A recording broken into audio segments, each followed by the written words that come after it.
јас би сакал да им дадам на презентерите уште еднаш да се навратат, да кажат нешто повеќе за целокупната трибина, што имат да додадат, дали може сакаат да споделат нешто, своето мислење. Повелете кој од вас би сакал да сподели нешто.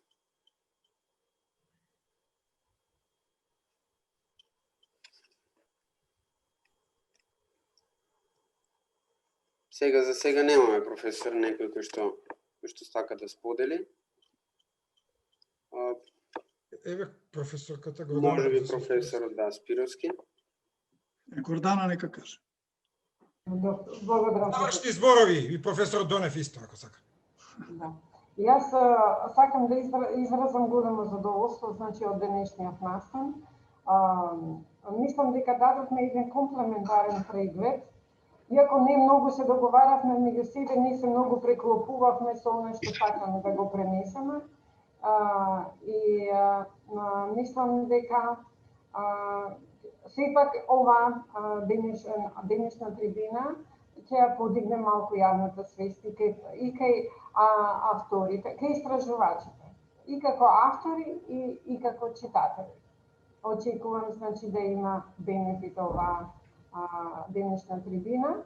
Меѓутоа, секогаш велам, без разлика дали е сега недела на отворен пристап и добро е што е недела, бара повеќе активности да се реализираат.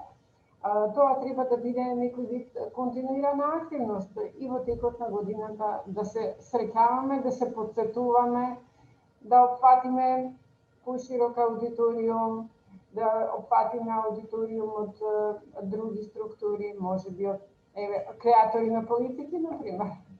Да. Благодарам на сите учесници и на организаторите. Апсолутно сте во право. Јас сега малку само куцо.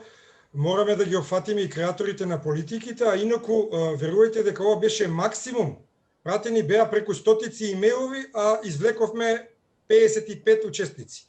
Така што во овој даден момент ова е максимум од луѓе кои што се заинтересирани за оваа област.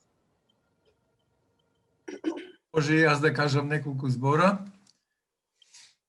Секако дека е важно споделување на трудовите на социјалните медиуми за натамошна популаризација, афирмација и на науката, научната работа, публикувањето и подигнување на јавната свест за одредени проблеми со кои што се соочуваме, вклучувајќи ги тука и на плагиаризмот и други видови на измами во науката и публикувањето. Сепак треба да правиме разлика меѓу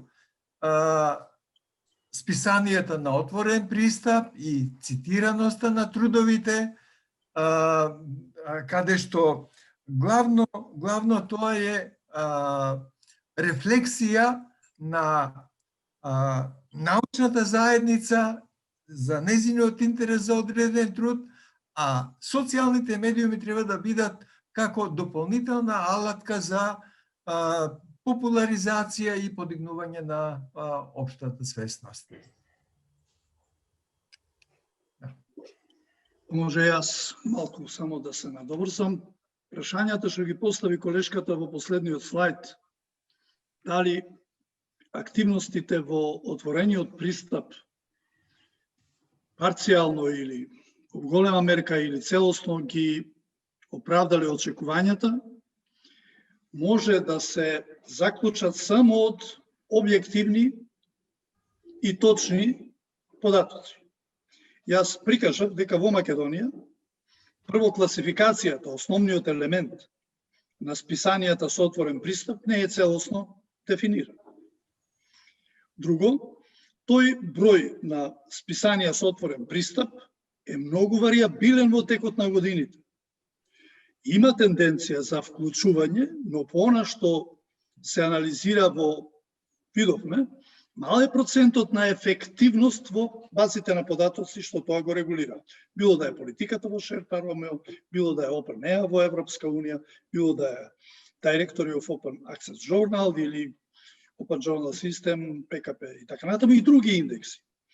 Со други зборови, она што на почетокот го кажа, за да можеме да влијаеме на подобрување на квалитетот на списанијата со отворен пристап не е доволно само активирање на невладините сектори, на поединечни факултети, туку е потребна многу по-продлабочена активност, односно државата да се активира со своите ресурси на еден организиран начин, да донесе национална платформа за отворен пристап, да отвори точка за отворен пристап во национална точка, така ги отвараат во Европска унија, да држи редовни вакви или други предавања, што е најважно, да го вклучи отворениот пристап во еден од основните обврски на докторантите во текот на совладувањето на процесот на докторските студии и така натаму, значи многу поголем дел. И заради тоа јас не би бил, како да речем, храбар да кажам дали е подобрено или влошено. Едно треба да земеме, дека пред воведувањето на декларацијата за отворен пристап во Македонија немаше ниту едно списание. Денес видовме дека има 73 што го декларира. Номинално тоа представува огромен успех нумерички. Дали е квалитативен или друг, треба навистина да се направат по-продлабочени, малку поразлични. Еве, Владимир Трајковски се обиде со делот за социјалните мрежи, ама има и други прашања. Ова е окей, но треба и други да бидат окей. Мислам, тоа е мое мислење по тоа прашање и сепак мислам, како долгогодишен корисник на отворениот пристап, дека на крајот мора да се спомене и една, како да речам, нејаснотија која што виси врз луѓето, тоа беше поставена и тука. Некои го сметаат отворениот пристап за предаторство, некои го сметаат за заработка, некои го сметаат за искористување, некои го сметаат на разни начини некоректни и, ја би рекол, искривени поставувања, бидејќи практично, ако отворениот систем ги одговара етичките, правилата на добра пракса на објавување и така натаму, тогаш економскиот ефект е само поддршка тоа да може да даде квалитет. А ако тоа не дава квалитет, а се користи за друго, тогаш би можеле да зборуваме. Значи, меѓу тие позитивни работи јас сум се сретнал и со негативни, еве, тука провејува само малку во еден така завиткан облик кој што е убаво да се има предвид, но денес немаме многу време за тоа да дискутираме во некоја друга прилика. Благодарам. Добро. И ви благодарам. Дали има некој друг може што сака да додаде нешто?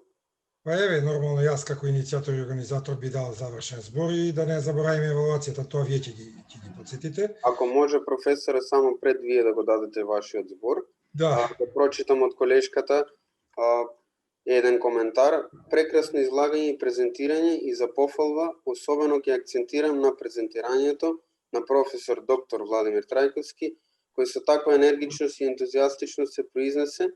Благодарен сум што ми дозволивте присуство на денешната трибина.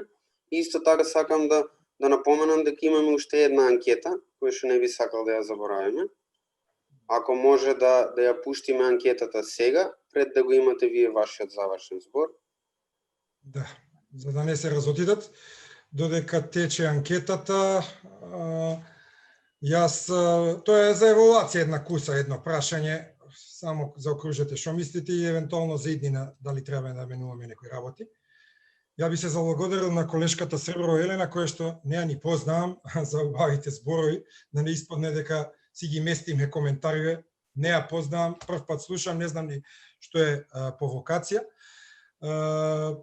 Доколку гласавте, еве да ја приведеме кон крај, 13:20, толку планиравме, измеѓу 13:15 и 13:30 да завршиме. Се согласувам со сите панелисти, со нивните заклучни согледувања. Има доста поле за работа и за орање што се вели. Тука треба и проект некој за поопсежна анализа на отворениот пристап. Точно е тоа дека откако се воведе отворениот пристап на списанија во Македонија некаде 2007, 2008, па и 2009 година, тука се почетоците, се зголеми и цитираноста на нашите трудови и се зголеми и видливоста и дури мислам дека кога не би било тоа, ние би биле уште подолу на Шангајската листа, која не би било отворениот пристап во Македонија со овие 73 списанија што ги наведе професорот Спировски.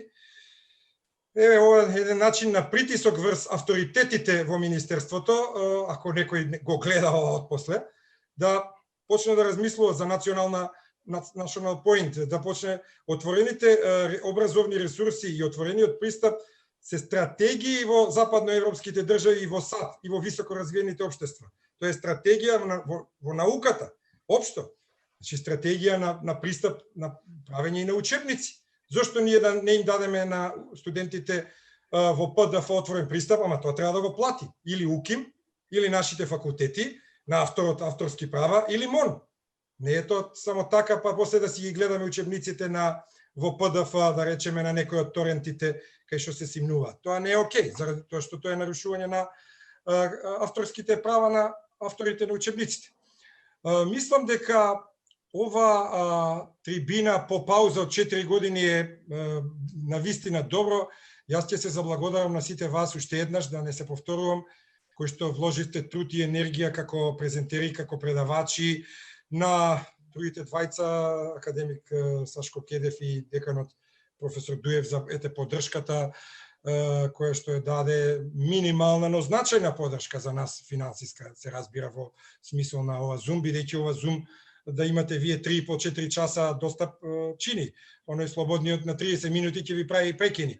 Така што ете може да ни напишав и во четот, сертификати се обезбедени за сите што беа присутни, за сите кои што имаме имиња, јас ќе ги проследам, имињата се снимени тука, направени се неколку принт скринови на учесниците кои што беа на оваа трибина и ќе ми треба време нормално на сите, ако е во можност секретарката тоа да ги сподели, а јас да им споделам на панелистите и на модераторот за вложеното време. Навистина, јас сум доста среќен што, еве ми пиша и приватна порака, што воопшто и не се забележувало дека сум болен. Јас во последните 19 дена се мачам со еден тежок синузитис. Нешто сум денеска подобар, веројатно тоа го направил адреналинот. А вечер како ќе бидам, не знам. Ете, успеав да звучам, мислам, добро, не многу назално, да се извинам на целиот женски пол заради gender disparity. Едноставно, ете, Андреја требаше да биде модератор, па да имаме горе-долу во овие панелисти малце тој сооднос машко-женско, но немојте воопшто да ми помислите да ме обвинувате за машки шовинизам, бидејќи не сум тоа. Сосема случајно се погоди да огромен процент се машки панелисти. И деканот на филозофски да е машко, и председателот на МЗМУ да е машко во моментот. Претходно имавме дама, нели, академик Поп Јорданова, која што исто така ја поздравам, беше долго време, сега не знам во моментот, али долго време беше присутна, го следеше вебинарот. Така што, ете, среќен сум, радосен сум, што после 4 години возобновивме. Ова е цела недела, искористете во оваа насока, можеби во иднина, со повеќе желба, со повеќе мотиви, со повеќе материјални ресурси би правили и повеќе настани во текот на една недела, како што тоа беше 2012 да има на две локации, филолошки факултет, 24 октомври, 25 медицински факултет. Така што, ете, тука јас би завршил и нормално модераторот сигурно би ви посакал многу здравје, да останете на корона негативни, а ако случајно и се позитивизирате, да ја поминете најлесно што можете. Ето толку од мене за денес. Да, ви благодарам, професоре, за завршните зборови. Јас би сакал да се заблагодарам за сите кои што дадаа интерес, за панелистите кои што учествуваа, кои што споделија со нас знаење, дел од своите истражувања. Исто така би сакал да кажам дека ова за нас помладите кои што се трудиме да достигнеме и да големи никаде што сте вие моментално професорите, многу помага и не охрабрува. Исто ми беше чест што бев модератор, иако нели влегов во последен момент и не бев јас планиран да бидам модератор, но мора да кажам дека е моја чест и се надевам дека во иднина ќе има се уште такви презентации и трибини и се надевам и пошироки планови за за остварување нешто повеќе. Ви благодарам. Добро. Ајде, пријатно на Пријатно. сите. Се исклучуваме.